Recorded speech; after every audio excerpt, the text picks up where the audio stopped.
So I'm Alanus. I represent the Data Competence Center for Cities and Regions. We're located in Berlin.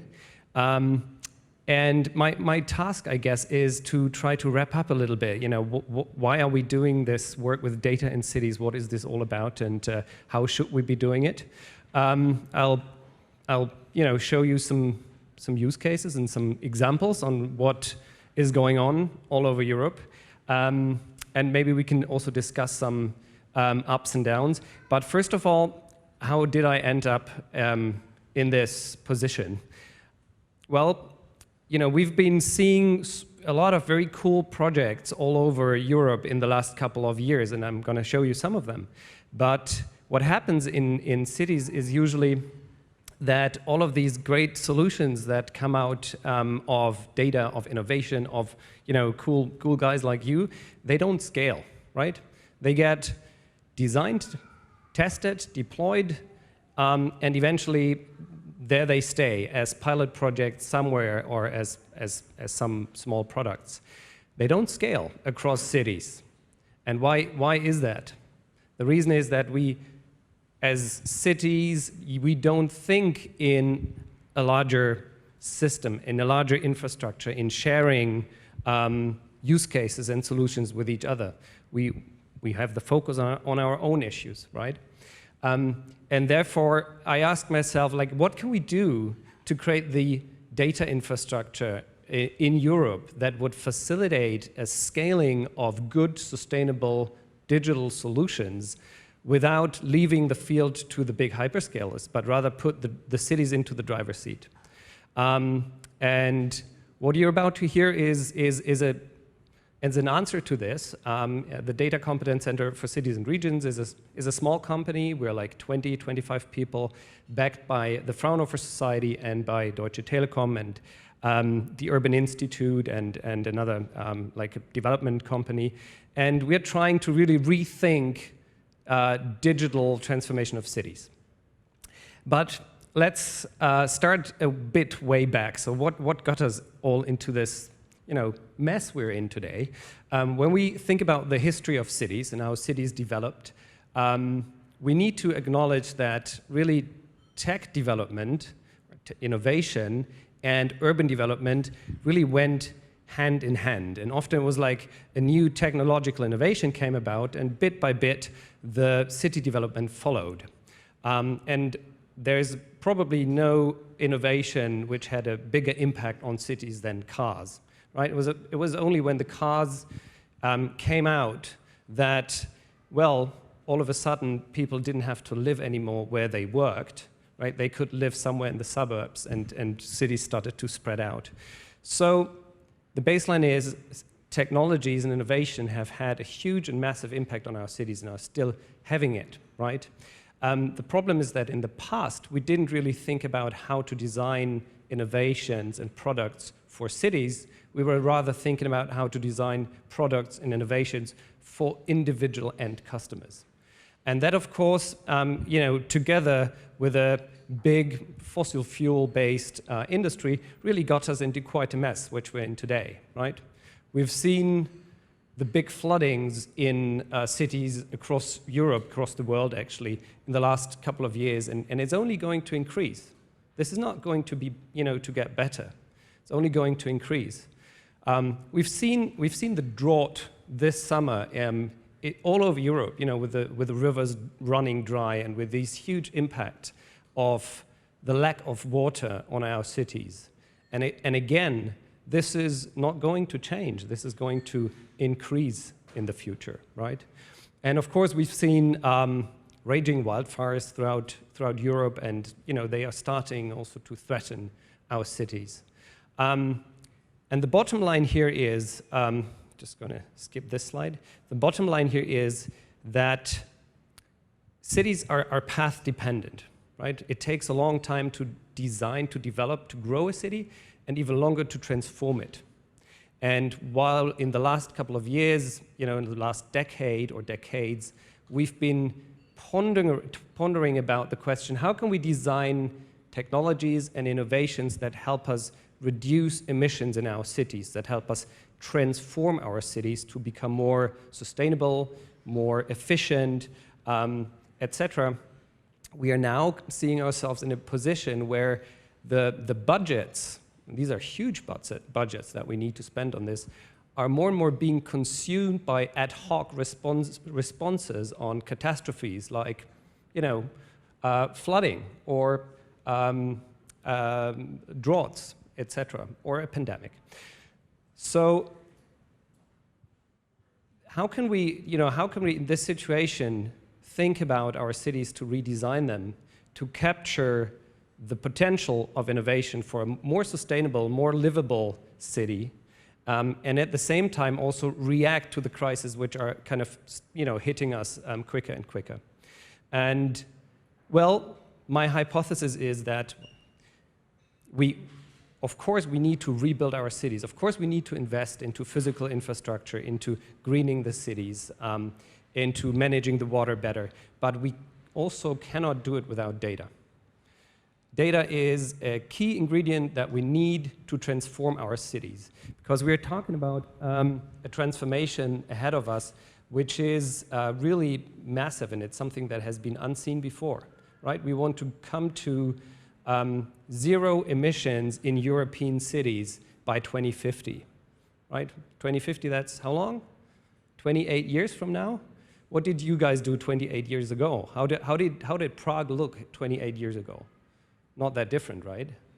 How did the energy consumption of Prague change in the last 28 years? Or the traffic patterns? How did they change in the last 28 years? They did, but when you look into the next 28 years into the future, they need to come down to zero carbon emissions. And the same accounts for the building, etc., for the building, the energy management, and so on. So how do we do that? We need to do it with data.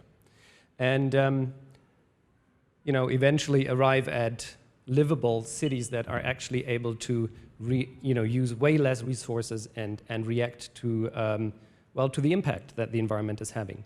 So basically, what I want to emphasize is we need data for that because of multiple reasons. One is that with data, we are able to increase resource efficiency.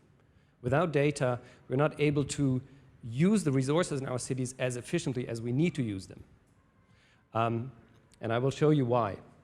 We need real-time management of infrastructure, right? If you think about renewable energies, the sun doesn't shine all the time, the wind doesn't blow all the time, but we still have, our light on, our fridges work, our TVs are supposed to operate. So we need to balance this, and for that we need data, right? We need, ideally, evidence-based decision-making, and for that also we need data, right? Our city development is becoming more and more complex. And we can even see that to do what we just heard from Thijs from Amsterdam, to include citizens, right? We need to reach them where they are, and increasingly they are, where are the citizens? All the time. Where are you guys all the time? On your smartphones, right? So we need to reach you on your smartphones, right? And include you there. So that's also, we need to work with data on participation. So let's look at these things. Let's first look at the question of resource efficiency. Why am I saying that we need data to increase resource efficiency in our cities? Well, probably most of you would agree that Tesla is quite a nice car. It's fancy and it's electric, and some would say this is the solution to our problems, right? I mean, I come from Berlin. Tesla's building this big automotive factory close to Berlin.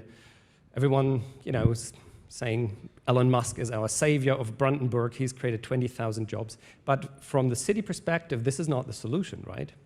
From the city perspective, the scarce resource is space. It's urban space, right? And we need to figure out how can we rearrange urban space and make more efficient use of urban space than just selling it or giving it away to private vehicles. We've got lots of the solutions already in the city. We just need to reuse them and use them in a better way. Let's see whether this is. Oh no, it doesn't work. Well, this is supposed to be a video. Guys, I don't know. Can you run the video? If not, doesn't matter. I can explain what you're supposed to see.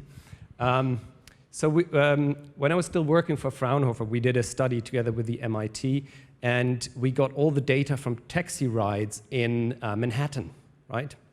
So we got, you can see some little blue and yellow dots there. So every yellow dot is a hop-on to a taxi, and every blue dot is a hop-off.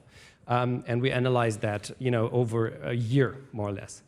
And the question was like, how many taxi rides in Manhattan can you share if you're willing to walk 200 meters to the next taxi? What do you think? What do you think? How many taxi rides in Manhattan can you share? Anyone got a good guess? 40%, okay. Anyone says more? 50? It's actually 95.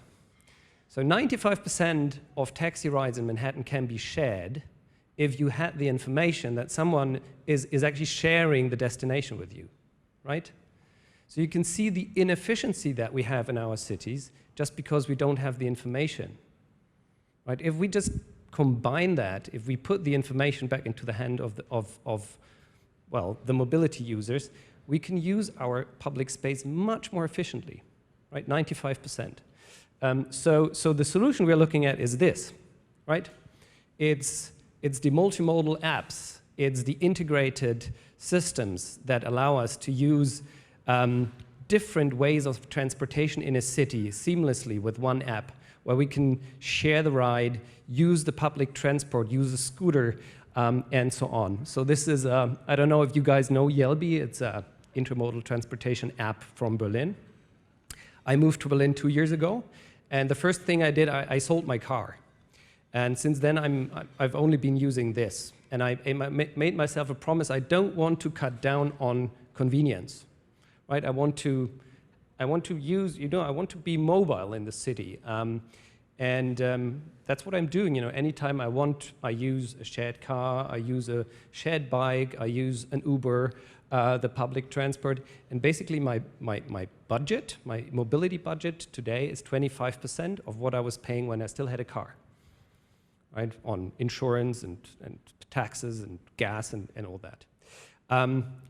So this is the future, right? It's the apps, and you have to make it easy and convenient. So you register once, you upload your credit card once, and then you can seamlessly move around in the city with one app. Another example of inefficiency in a city is logistics. I don't know about Prague, but in most of the cities in Germany, you have all these cab carriers, distributing the parcels, and one after the other. Proprietary, DHL and UPS and Hermes, they all come with different colors, and then they block the road. And we did a study in Stuttgart. Like, if you consolidate the parcels across the cab carriers and just take electric cargo bikes, and deliver it irrespective of whether it's UPS or TNT or DHL or whatever, how much trips can you save? What do you think?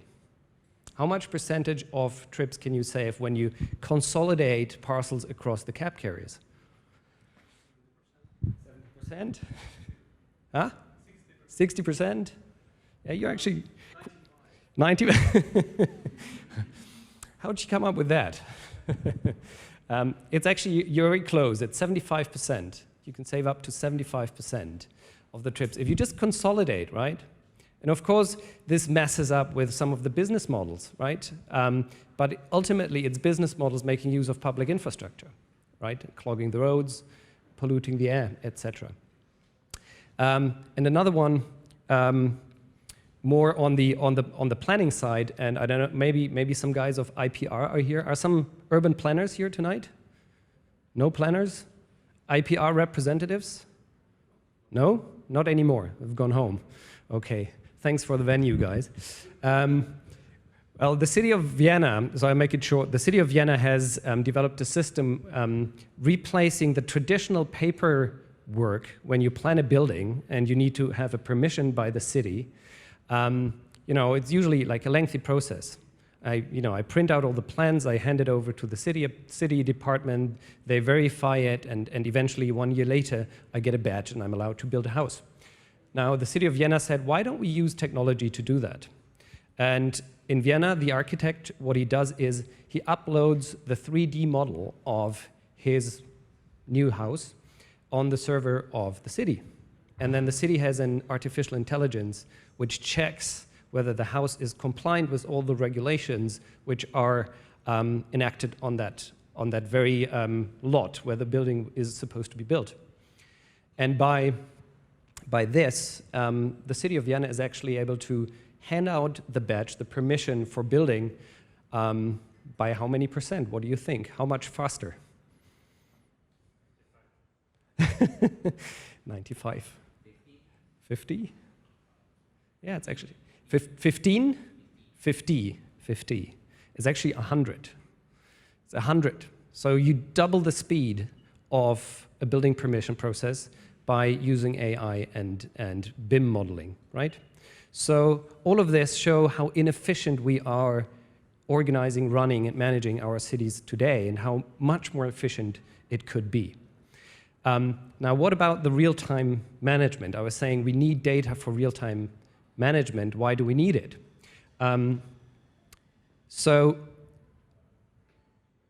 Of course, well, we've heard about a couple of, just a couple of minutes ago, we heard about all the cameras and all the sensors. If we are to monitor our environment, we need sensors. And for the sensors, we need data. And that data that comes often in the future through the smart lights, right? So the light poles are becoming the backbone of the data infrastructure of the cities. And I'll show you in a second what else you can do with the light poles. But before that, I think one thing is even much more important, and it's the future energy system. Like, how do you think in 5 or 10 years from today, what is the type of energy our cities will run on? What is it? Is it gas? Is it oil? 5 to 10 years from now. Okay, 5 to 10 years, more wind and solar. Yeah, I agree. And yeah, more wind and solar, right. Do you agree? Yeah, I see some heads nodding. So I love this project. It's the Energy Arena from Amsterdam. Basically, what Amsterdam did was saying, we have a very specific energy profile, right? Every time Ajax Amsterdam plays soccer, we have this high energy use because we need to light the energy arena and we come into this area where the electricity is very expensive, right? Because you need a lot of electricity. So the manager of the stadium said, why don't we buy a battery, a large-scale battery, to shave off this peak load and make it cheaper, right? So when we use the electricity, we just use part of the electricity from the battery, not from the grid, and it becomes cheaper. And then they thought, okay, now when we have this battery, what do we do with it when the football team is not playing? Which is most of the time, 95%. So they looked around and they saw there is like a big, in the southern part of Amsterdam, is like a big business district with a lot of commercial rooftops. And they asked the owners of the rooftops, hey, would you guys be willing to rent out your rooftops so people could invest into solar energy? And they said, yeah, actually, why not? If I get paid money to rent out my rooftop, it makes a lot of sense. So they asked, okay, who would be willing to invest in solar energy? And they collected, good investments, put up photovoltaic panels on the rooftop, and then the investors could decide whether they would store the energy in the battery of the stadium and consume it when they need it, for example, when they need to charge their car, or they sell it on the electricity spot market when the price is very high. So this shows you, and all of the system, of course, is linked by a blockchain, which helps you to do automated energy transaction in real time. So it shows you that if you do it in a smart way, you can create smart systems that earn money on each point, right? So the guy who had a rooftop earns more money because he can rent it out. And the guy who invests into solar energy earns money because he can sell it on the spot market when there's demand. And the guy who invests into the battery earns money because he can rent out some storage space in the battery. So these are very, very smart systems which help us design the future energy systems that we need to cope with more renewable energies in our cities. And for this, of course, we need real-time data management. What we can do with real-time data management, just to kind of like, show you what's possible, not saying we definitely need this, but what we can do is also crowd sensing. We heard a bit from Thijs from Amsterdam. This is, I don't know why the Dutch guys are always doing this. This is from the city of Eindhoven, and Eindhoven is a very young city, a lot of students, good universities, and this is basically the bar street. People go there to celebrate, to have party, and so on. And what the city did is they installed sound sensors, and sound sensors are, we heard it from Amsterdam, we have it, probably you also have them in Prague. You can train them to detect, for example, gunshots, right? Or breaking glass, right? You can sort of detect it automatically and then inform the police. And here, the system was trained to detect aggression in the voice of people, right? So that at 2 o'clock in the morning, when everyone has had enough beer or other liquor, and they would start fighting, the system would detect it automatically and inform the police, and the police would go there before they would start killing each other. And that is basically showing, of course, how you can manage security issues in your city, but it is also asking, pointing us towards the question, okay, where is our ethical boundaries, and how do we want to be listened to by this type of sensors all the time? I'm not going too much into this because Thijs did, and I can agree a lot with what he said. All right, third point, evidence-based decision-making. Why do we need this? Now, we've heard about a couple of projects, about sensors, about energy system, about mobility, and basically what's happening is that our cities are becoming more and more complex, right? Like just take a normal street. So the normal street now has to absorb much more water than it did in the past. It has to allow for multiple different type of vehicles, not only cars, but also bikes and shared, scooters and trams and so on. It has to accommodate for different sensors. Ideally, it also has to accommodate for green, for trees, and so on. So planning, designing, and operating a city becomes very, very complicated. And particularly, the future becomes very uncertain because we don't know exactly how the future will look like. So just to give you one example, probably we all can agree that we will have more electric vehicles in our cities in the future, no? Yeah? Okay, what do you think? What do we need to have more electric vehicles? More charging stations, okay. More charging stations. How do they look like, the charging stations? They are these normal, poles with these cables, right, and you plug them into your car. So what is happening at the same time while we are planning and installing charging stations? What are the OEMs doing? The OEMs like Mercedes, Toyota, Ford, they're designing the autonomous vehicle, right? And how will the autonomous vehicle charge itself in our streets?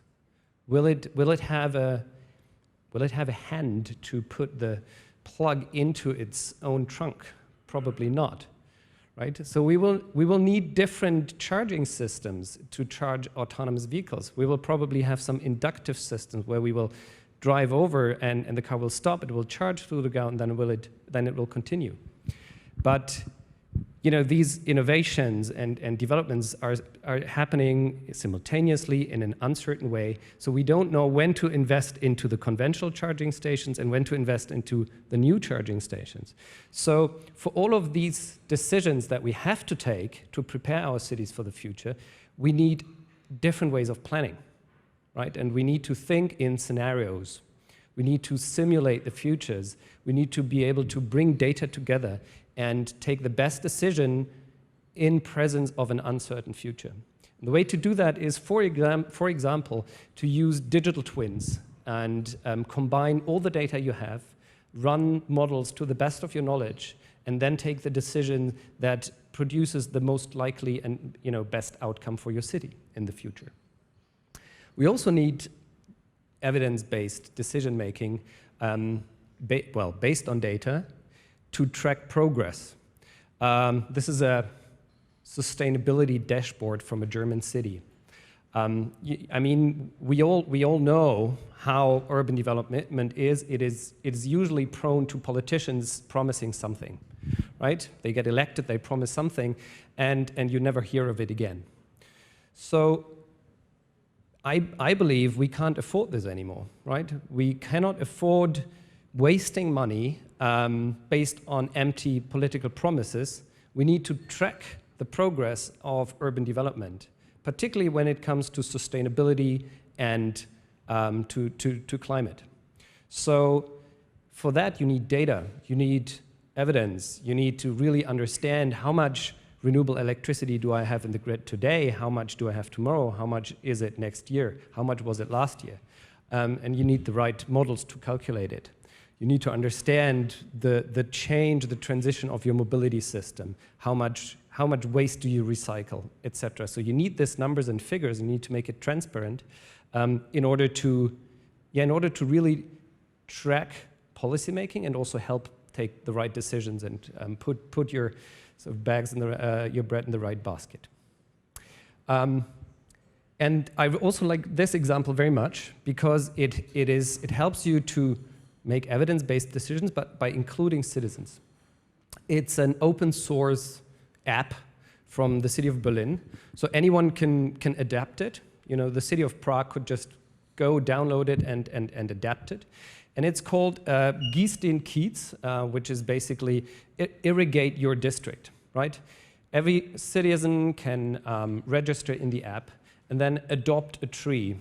I can basically, all trees in Berlin are marked here, so I can say, okay, this tree is mine, and it will tell me, it's a birch tree, it's 92 years old, and and I can adopt it, and I can then say, okay, when it needs irrigation, the app will tell me I have to irrigate it, and when I give it 10 liters, I can mark this in the app, and then the Berlin Water Company knows, okay, this tree has been irrigated. I don't have to irrigate it anymore. And it's quite an interesting app. To be honest, of course, a normal tree needs like 80 liters, and who will go to put 80 liters a day on a tree? I think that's a bit too much. But it does incentivize people to think about it and to act on it, right? So to take care of the public realm, to see themselves as constituents of the public realm. So the question is not, if we change our cities through data and through digital innovation. The question is rather, how do we do it? And basically what I want to kind of emphasize today is that we need to arrive at a European way of doing this, right? We cannot leave this to the Googles, to the Microsofts, to the Amazons to design the digital infrastructure of our cities. We need to empower our cities, our public decision makers, to own the digital infrastructure and to manage it, right, in a sovereign way. So the only way to do this is to use open source solutions and open standards. So we entirely focus on open source data platforms. So what we do is we set up data platforms for cities. It's open source. You can download the source code from the internet, and then we train and coach well, city representatives from the city administration to use them and ideally eventually take over the management of the platform. And by this you create a digital infrastructure that is interoperable and that is the same, the same standard, the same type of, you could say, operating system in each city.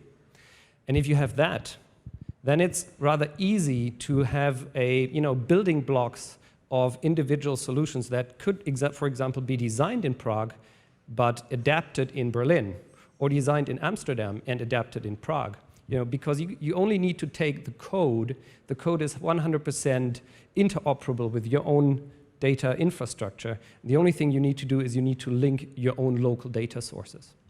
And through this, basically what we are trying to achieve and what we are already achieving is to make the platform effect, which usually only the hyperscalers, right, the Googles and the Amazons and the Azures are able to harness, to make that available for cities, right? Because you can scale across different cities and you can make this scale together. And through this, of course, also digital solutions become much cheaper.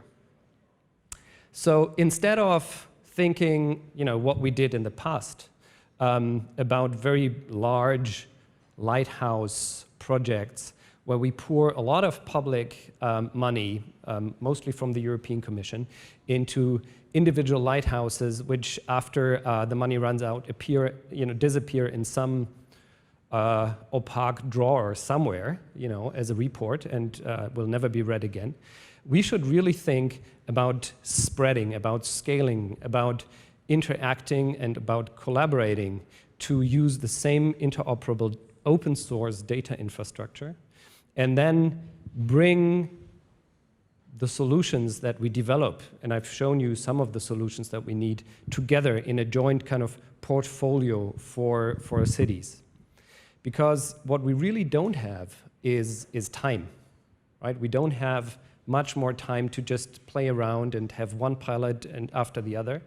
We want to have 100 carbon neutral cities in Europe by 2030. And actually Prague is one of them. Prague is one of them. In 2030, that's how many years from now? 8 years. All right, who of you thinks that Prague will be carbon neutral in 8 years? Guys, be optimistic. Okay, no, I don't think so either. I don't think so either. But still, it's a pledge, right? It's a pledge, and Prague has shared a project which we are also one of the leading members, together with Munich, together with Lyon and Budapest and other cities, to demonstrate on a district scale how the transition to a carbon neutral Prague can look like. It's going to start, by the way, on 1st of January. It's called Ascent. So Prague is in the middle of this process, right? We don't have time anymore. And my pledge really is, let's not waste time in one pilot after the other. Let's really think about scalable solutions based on a digital urban infrastructure. This just shows a bit of the joint open portfolio of use cases that we are doing, right? So we have an open interoperable data platform. Cities like Cologne, like Stuttgart, like Munich, Karlsruhe, well, several cities are already using this open source data infrastructure. And then you can really build bit by bit, like Lego, different system on top, and scale them across the cities instead of reinventing the wheel in each city.